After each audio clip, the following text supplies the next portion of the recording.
Hello everyone, myself Astha. So today I am starting with divergent sequences. इससे पहले मैंने 5 videos बनाए हैं ऑन कन्वर्जेंट सीक्वेंसेस. अगर आपने वो नहीं देखा है तो प्लीज सबसे पहले उसे जाकर जरूर देखना. अब हम स्टार्ट कर रहे हैं डाइवर्जेंट ऑफ अ सीक्वेंस. तो लेट्स स्टार्ट. तो सबसे पहले हम डाइवर्जेंट सीक्वेंसेस का डेफिनेशन देखते हैं. What is a divergent sequence? A sequence Sn is said to be divergent if Sn is not convergent. इसलिए मैंने आपको बोला कि सबसे पहले आप कन्वर्जेंट सीक्वेंसेस का वीडियोस देख के आइए, उसके बाद ये डाइवर्जेंट सीक्वेंस बहुत सिंपल है. जो कन्वर्जेंट सीक्वेंस नहीं है वो डाइवर्जेंट सीक्वेंस हो गए. That is, for all epsilon greater than 0, there exists some capital N, that is stage. ये क्या है? स्टेज. और मैंने कन्वर्जेंट सीक्वेंसेस के डेफिनेशन में बहुत अच्छे से एक्सप्लेन किया है वो ये स्टेज होता क्या है. तो there exist some stage belongs to n such that mod Sn minus L convergent में क्या था? लेस देन एप्सिलॉन था डेफिनेशन में. यहाँ डाइवर्जेंट में हो गया greater than epsilon. That is mod Sn minus L is greater than epsilon for all n greater than equal to capital N, that is stage. तो ये है हमारे डाइवर्जेंट सीक्वेंसेस का डेफिनेशन. बिल्कुल भी टफ नहीं है, जस्ट हमें कन्वर्जेंट सीक्वेंस जो नहीं है वो डाइवर्जेंट सीक्वेंसेस में आ गए. जैसे कि अगर हम एग्जांपल लेते हैं सबसे फेमस -1⁻n. ये कन्वर्जेंट नहीं है. क्यों कन्वर्जेंट नहीं है? इसके पास 2 लिमिट पॉइंट्स है. कौन कौन से 2 लिमिट पॉइंट्स है? 1 and -1. तो ये नॉट कन्वर्जेंट है and therefore -1⁻n is divergent. Okay, so ये है हमारा डाइवर्जेंट सीक्वेंसेस का डेफिनेशन. तो अब आते हैं हम टाइप्स ऑफ डाइवर्जेंट सीक्वेंसेस की तरफ. तो पहला टाइप है ऑसिलेटिंग फाइनाइटली. ऑसिलेटिंग का मतलब क्या होता है कि 2 कुछ रहेंगे, उसके बीच में ऐसे डांस करते रहना है. जैसे यहाँ से यहाँ गए, यहाँ से यहाँ, यहाँ से यहाँ, ऐसा समथिंग कुछ ऑसिलेटिंग का मतलब है. ऑसिलेटिंग फाइनाइटली मतलब 2 नंबर्स है जो फाइनाइट है. दैट इज फाइनाइट मतलब इन्फिनिटी नहीं है. कोई 2 नंबर्स है जो कि फाइनाइट है और दोनों के बीच में ऑसिलेट हो रहा है, मतलब इधर से उधर ऐसे मतलब मूव कर रहा है. तो sequence is said to be oscillating finitely. ये कब ऑसिलेटिंग फाइनाइटली होगा? जब पहला कंडीशन है सीक्वेंस को होना पड़ेगा बाउंडेड. वो क्या होना चाहिए? बाउंडेड मतलब किसी 2 नंबर के बीच में बाउंड होना चाहिए उसका, ना कि वो इन्फिनिटी जाना चाहिए. ओके, इन्फिनिटी नहीं जाना चाहिए, 2 नंबर के बीच में बाउंड होना चाहिए उसका. Second is Sn has at least 2 limit points. अब आप थोड़ा ध्यान दीजिए, लिमिट पॉइंट है मतलब उसके ऊपर वो इन्फिनाइट टाइम्स आना चाहिए. मैंने लिमिट पॉइंट को भी बहुत अच्छे से अलग एक वीडियो में एक्सप्लेन किया है, तो अगर आपने नहीं देखा है तो उसे जाकर जरूर देखना. तो लिमिट पॉइंट है, इसका मतलब उसके ऊपर इन्फिनाइटली मेनी टर्म्स आ रहे हैं. तो अगर 2 नंबर है उसके ऊपर इन्फिनाइटली मेनी टर्म्स बार मतलब सीक्वेंस के टर्म्स उसके ऊपर इन्फिनाइटली मेनी टाइम्स आ रहे हैं, तो वो बन जाता है लिमिट पॉइंट. तो Sn के पास कम से कम 2 होने चाहिए. तो 2 लिमिट पॉइंट मतलब एक सपोज ये लिमिट पॉइंट है, एक ये लिमिट पॉइंट है. सपोज हम एग्जांपल ले लेते हैं -1⁻n. तो -1⁻n के पास एक -1 लिमिट पॉइंट है और एक 1 लिमिट पॉइंट है. करेक्ट. और ये जो सीक्वेंस है कैसा है? सबसे पहला टर्म लेगा -1 का एंड देन वो जाएगा 1 के पास. 1 के बाद फिर -1 देन 1 फिर -1 देन 1. तो ये सीक्वेंस क्या हो रहा है? 1 और -1 ही बार बार वैल्यूज ले रहा है. तो ये हो गया ऑसिलेटिंग फाइनाइटली.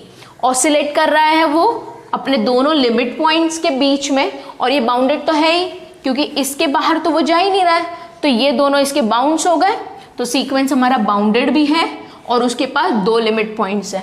सपोज उसके पास 3 लिमिट पॉइंट हो सकता है. यहाँ पे 1 2 3 सीक्वेंस के पास ये 3 लिमिट पॉइंट्स है.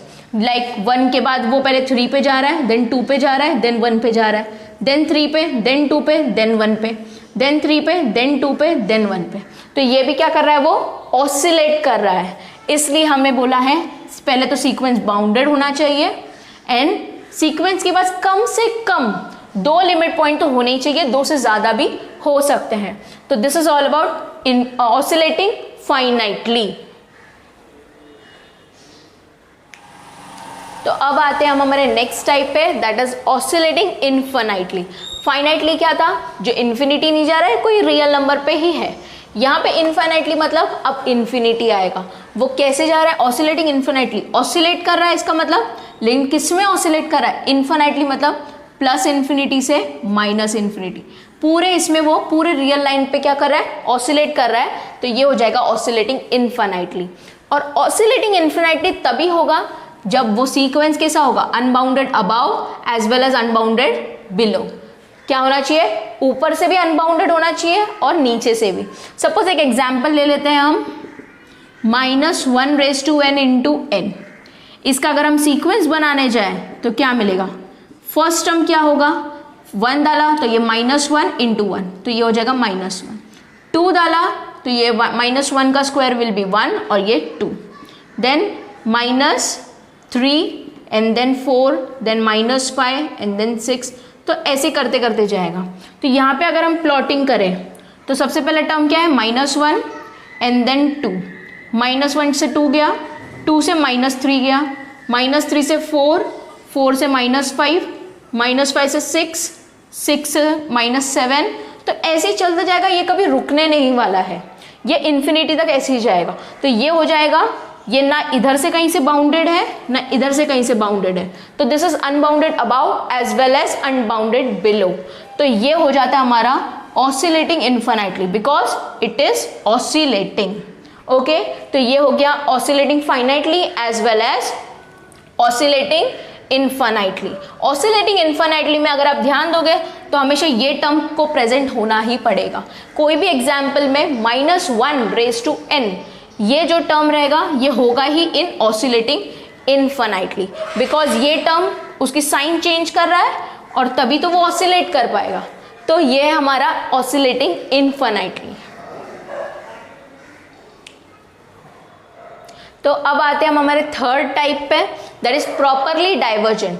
प्रॉपरली डाइवर्जेंट मतलब क्या है, Sn has no finite limit points and tend to plus infinity.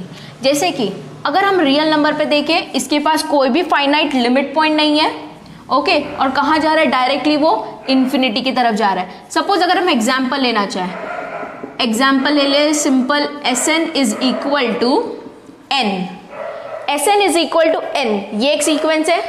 ये सीक्वेंस अगर हम बनाने जाए तो ये क्या मिल जाएगा, 1 2 3 4 5 6 7 एंड सो ऑन। ये कभी रुकने नहीं वाला है, ये कहाँ जा रहा है, प्लस इन्फिनिटी जा रहा है, करेक्ट, ये सीक्वेंस जा रहा है प्लस इन्फिनिटी। और यहाँ पे अगर आप नोटिस करें तो यहाँ पे कोई भी फाइनाइट लिमिट पॉइंट ही नहीं है, ये सीधा 1 से स्टार्ट होगा, डायरेक्टली कहाँ जाकर रुकने वाला है, प्लस इन्फिनिटी। तो ये सीक्वेंस हो जाता है प्रॉपरली डाइवर्जेंट। इसी तरह हम बोल सकते हैं कि अगर सीक्वेंस के पास नो फाइनाइट लिमिट पॉइंट हो, नो फाइनाइट लिमिट पॉइंट हो और वो जा रहा है टेंड्स टू माइनस इन्फिनिटी, जैसे कि प्लस इन्फिनिटी गया, 1 से स्टार्ट हुआ, डायरेक्टली प्लस इन्फिनिटी गया, उसी तरह से सीक्वेंस जो है डायरेक्टली माइनस इन्फिनिटी भी तो जा सकता है। जैसे कि हम एग्जांपल ले ले, सीक्वेंस सिंपल -n, ये सीक्वेंस कैसे बनेगा, sequence will be -1 -2 -3 -4 -5 and so on. तो ये सीक्वेंस कैसा बनेगा, ये जा रहा है माइनस इन्फिनिटी, देखो -1 से चालू हुआ, देन -2 -3, ऐसे ही करते करते ये सीक्वेंस चला जाएगा कहाँ, माइनस इन्फिनिटी, बिना कहीं रुके। -1 से स्टार्ट होगा, सीधा जाके कहाँ रुकेगा, माइनस इन्फिनिटी। तो ये भी सीक्वेंस क्या हो गया, प्रॉपरली डाइवर्जेंट।